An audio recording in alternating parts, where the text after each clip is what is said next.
السلام علیکم جی، میرا نام ڈاکٹر وسیم الوی ہے. I am a consultant psychiatrist اور آج ہم بات کریں گے very briefly about COVID and اس کا مینٹل ہیلتھ، انسان کے نفسیات پہ کیا اثرات ہوئے ہیں ڈیورنگ دی کووڈ پینڈیمک.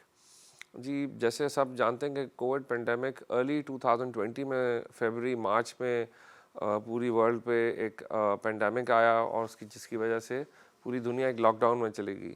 یہ ایک بہت ہی ایک نرالا اور عجیب سا ایک سچویشن تھی جس میں لوگوں کو ہر انسان کو اس میں سے گزرنا پڑا، جس میں سب لوگ گھر میں لاک ڈاؤن ہو گئے تھے. دکانیں، دفتر، سڑکیں ویران ہو گئی تھیں. کسی کو کچھ پتہ نہیں تھا کیا کرنا ہے، اور اس وقت بیماری کے بارے میں کسی کو پتہ نہیں تھا. روز ایوالونگ اور نئی خبریں آتی تھیں ٹی وی میں. تو اس کا مینٹلی ایک سٹریس ڈیولپ ہونا شروع ہوا کیونکہ لوگوں کو گھروں میں بیٹھنے کی عادت نہیں تھی. پھر جو لوگ جن لوگوں کو انگزائٹی ڈپریشن پہلے سے تھا وہ اور بڑھ گیا، وہ اور ورسن ہو گیا. اور جب جیسے جیسے یہ ڈیزیز اسپریڈ ہو رہی تھی اور کیسز بڑھ رہے تھے اور ڈیتھس ہو رہی تھیں، جیسے یورپ میں روز 1500 2000 ایک ہی ملک میں، اٹلی میں، انگلینڈ میں ڈیتھس ہو رہی تھیں.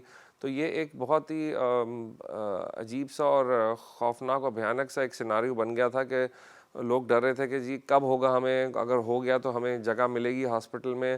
تو ایک ان نون سی ایک بڑی عجیب سی سچویشن کریٹ ہو گئی تھی جس میں لوگوں کو کچھ پتہ نہیں تھا ان کے ساتھ کیا ہوگا.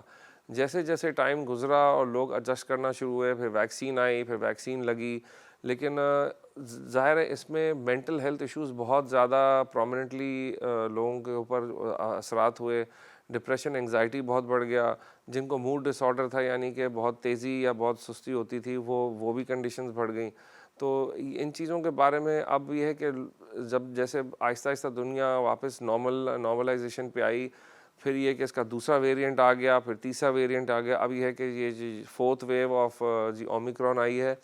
تو ابھی بھی لوگ ابھی احتیاط نہیں کر رہے، لیکن کیسز بہت بڑھ گئے ہیں. مور دین 35% کراچی میں ہی ریٹ آ چکا ہے، اور اس کا اب لوگوں کو احساس ہونا شروع ہوا ہے. تو اس کی ایک انگزائٹی الگ آتی ہے کیونکہ کچھ لوگوں نے ویکسین لگوائی ہے. الحمدللہ پاکستان میں ویکسینیشن کا پروسیس بہت اچھے طریقے سے کیری آؤٹ کیا ہے اور ابھی بھی چل رہا ہے.